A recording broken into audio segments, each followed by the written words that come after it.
Jesus é plenamente Deus. Esse é um ponto delicado e que é um problema para muitos grupos religiosos. Entender e admitir a divindade plena de Jesus. Não um Deus abaixo de Deus Pai ou, como diziam os gregos na antiguidade, um semideus. Não, Jesus é plenamente Deus. Esse foi um dos trabalhos do Concílio de Calcedônia, no quinto século, onde se discutiu a divindade de Cristo e que se admitiu, então, combatendo as heresias, o arianismo e tantas outras heresias que estavam surgindo naquela época, para então ter um ponto de defesa de que Jesus é plenamente Deus. Mas nós não precisamos esperar 5 séculos da história da igreja para admitir que Jesus é Deus, porque a própria palavra de Deus, o Novo Testamento, nos fala de 2 maneiras, tanto direta quanto indiretamente, que Jesus é Deus. Eu quero abordar principalmente os textos que falam diretamente que Jesus é Deus. E o nosso texto base, ele se encontra em Filipenses, no capítulo 2, versículo de 5 a 11. Filipenses, a carta de Paulo aos Filipenses, capítulo 2, versículo 5 até o 11. Que nos diz assim: seja a atitude de vocês a mesma de Cristo Jesus, que embora sendo Deus, não considerou que o ser igual a Deus era algo a que devia apegar-se, mas esvaziou-se a si mesmo, vindo a ser servo, tornando-se semelhante aos homens. E sendo encontrado em forma humana, humilhou-se a si mesmo e foi obediente até a morte e morte de cruz.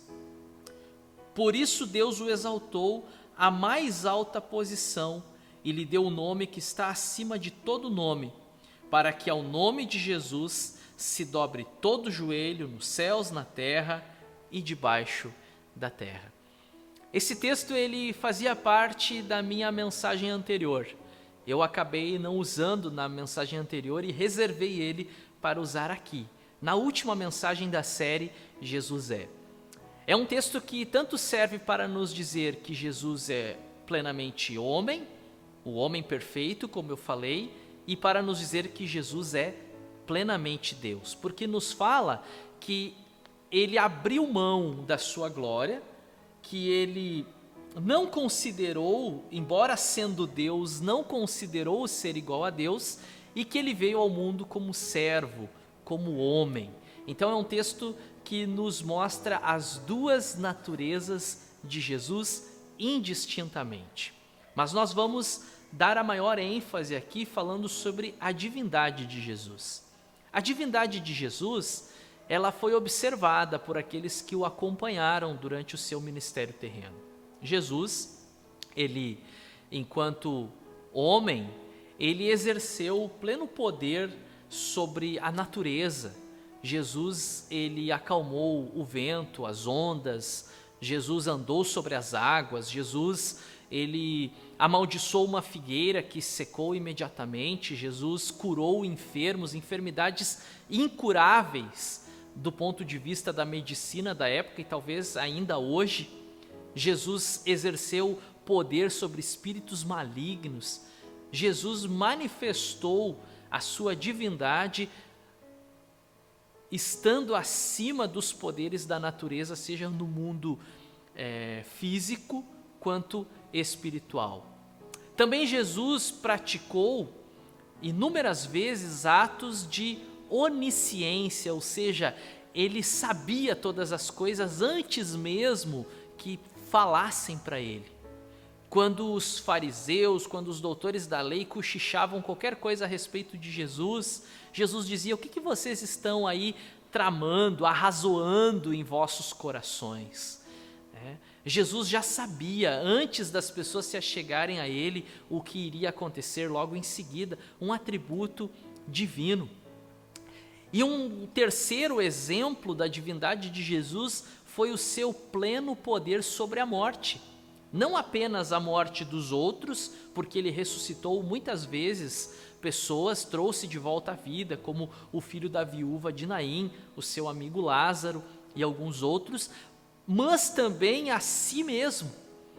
E como ele escreveu, ou melhor, ele não escreveu, né? Como ele falou em João, e João escreveu o capítulo 10 do Evangelho, que ele tinha poder de dar a sua vida e tinha poder de pegar ela de volta. Qual ser humano poderia fazer assim, senão o homem que é ao mesmo tempo Deus? Então Jesus, ele venceu a morte, ele superou aquilo que era a maldição de todos os seres humanos, a morte.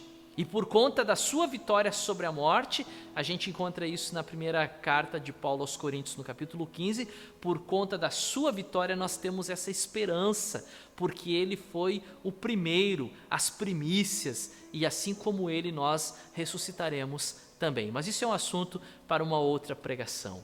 Jesus é plenamente Deus. E eu convido vocês a refletirem comigo alguns textos. Eu disse para vocês que nós tínhamos textos que falavam direta e indiretamente a respeito da divindade de Jesus. E nós vamos falar dos textos que mencionam diretamente a divindade de Jesus. O primeiro deles se encontra no primeiro capítulo do Evangelho de João, que eu já usei em uma das pregações aqui como um texto cristológico. Falei que o primeiro capítulo de João é um dos principais materiais da cristologia no Novo Testamento, que vai trabalhar o conceito e a pessoa de Jesus para a saúde da igreja. E o primeiro versículo desse capítulo, do capítulo de número 1, ele já nos dá a sua declaração, já é o cartão de visita do Evangelho, quando João começa a escrever da seguinte maneira: no princípio era aquele que é a palavra, ou o verbo, né?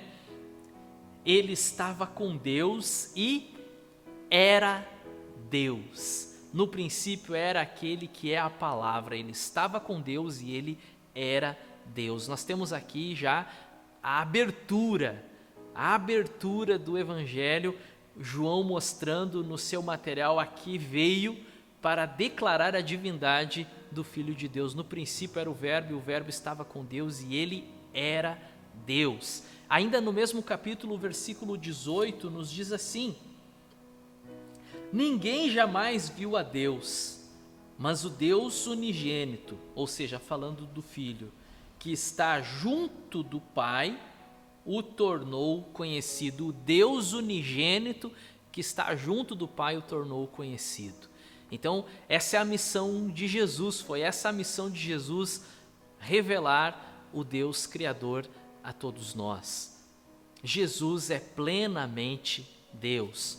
Um segundo texto que quero meditar com vocês também se encontra no Evangelho de João, num dos episódios mais curiosos, o capítulo de número 20, versículo 27 até o 29. E Jesus disse a Tomé: coloque o seu dedo aqui, veja as minhas mãos, estenda a mão e coloque-a no meu lado, pare de duvidar e creia. Disse-lhe Tomé: Senhor meu e Deus meu. Então Jesus lhe disse: porque me viu, você creu? Felizes os que não viram e creram. É curioso nós pensarmos que se Jesus não fosse Deus, ele jamais admitiria que um dos seus discípulos se referisse a ele como Deus, como Senhor. A palavra Senhor, Kyrios no grego, que é usada frequentemente para se referir ao Senhor do Antigo Testamento, ao Yahvé, agora é atribuída a Jesus, e aqui nós temos um caso de textos que falam indiretamente da divindade de Jesus, quando falam e tratam Jesus como Senhor, porém, no mesmo versículo nós temos uma evidência indireta e direta: Senhor e Deus. Senhor meu e Deus meu. E Jesus aceita as palavras de Tomé. Jesus não corrige, Jesus não rejeita as palavras de Tomé. Diferente de outras passagens na palavra do Senhor, especialmente em Apocalipse, quando você vê que João se prostra aos pés de um anjo, um ser angelical, e esse anjo pede que João não faça isso, não adore a mim, adore a Deus. Agora Jesus está recebendo esse louvor, Senhor meu e Deus meu, e não recusa, ele aceita uma evidência, uma prova direta da sua divindade. Jesus é Deus, plenamente Deus. E mais um texto que eu quero meditar com vocês se encontra na carta do apóstolo Paulo a Tito, no capítulo de número 2 e versículo 13. Escrevendo a Tito, Paulo nos diz o seguinte, 2,13: enquanto aguardamos a bendita esperança, a gloriosa manifestação do nosso grande Deus e Salvador, Jesus Cristo. É isso que eu quero compartilhar com vocês. A ideia da divindade plena de Cristo não é minha. A ideia da divindade plena de Cristo não surgiu nos concílios posteriores ao concílio de Jerusalém no ano 50. A ideia da divindade plena de Cristo não foi trabalhada em um livro de teologia sistemática, ela já é e já fazia parte da argumentação teológica dos apóstolos. E aqui você encontra Paulo escrevendo a respeito da manifestação do nosso grande Deus e Salvador, Jesus Cristo. E agora, um último texto que eu compartilho com vocês na primeira epístola de João, no capítulo de número 5, 1 João 5 e versículo 20, João escreve o seguinte: sabemos também que o Filho de Deus veio e nos deu entendimento, para que conheçamos aquele que é o verdadeiro. E nós estamos naquele que é o verdadeiro, em seu Filho Jesus Cristo. Este é o verdadeiro Deus e a vida eterna. Muitos grupos religiosos negam a divindade de Jesus. E o meu pedido e o meu conselho a vocês hoje é que tomem cuidado com qualquer ensinamento que não dê a devida glória a Jesus. Qualquer igreja, grupo, enfim, reunião que não entronize o Senhor Jesus como o alvo e o centro da nossa adoração. A igreja primitiva fazia isso, entoava louvores ao Senhor Jesus e reconhecia nele o Deus que se fez carne e veio ao mundo. Jesus é plenamente Deus. Eu espero que com essa série de mensagens, a tua mente, através da palavra de Deus, não através do meu argumento, porque o meu argumento é fraco, mas através da palavra de Deus, a tua mente seja aberta, que os teus olhos sejam abertos para enxergar, assim como aconteceu com o apóstolo Paulo, que estava indo para perseguir a igreja, e Jesus aparece diante dele, e ele inicialmente fica cego, porque ele se depara com a luz de Jesus, e depois os seus olhos são abertos e caem escamas dos seus olhos. Que isso aconteça não no sentido literal, mas que aconteça espiritualmente com cada um de vocês, assim como um dia aconteceu comigo, de estar diante de um texto bíblico da Sagrada Escritura e os meus olhos serem abertos e eu poder entender quem é Jesus, o que Ele fez por mim e que eu devo entregar a minha vida nas mãos dEle e viver para o agradar em tudo. Que você possa reconhecer quem é Jesus, que você possa o aceitar como teu único e suficiente Salvador, que você possa o adorar como Deus, plenamente Deus, que você possa lembrar dele como o homem perfeito que fez aquilo que nós seríamos incapazes, somos incapazes de fazer. Jesus é Jesus é o cumprimento de toda a Escritura, Jesus é o centro da Bíblia, Jesus é o homem perfeito, Jesus é plenamente Deus, a Ele seja a glória eternamente.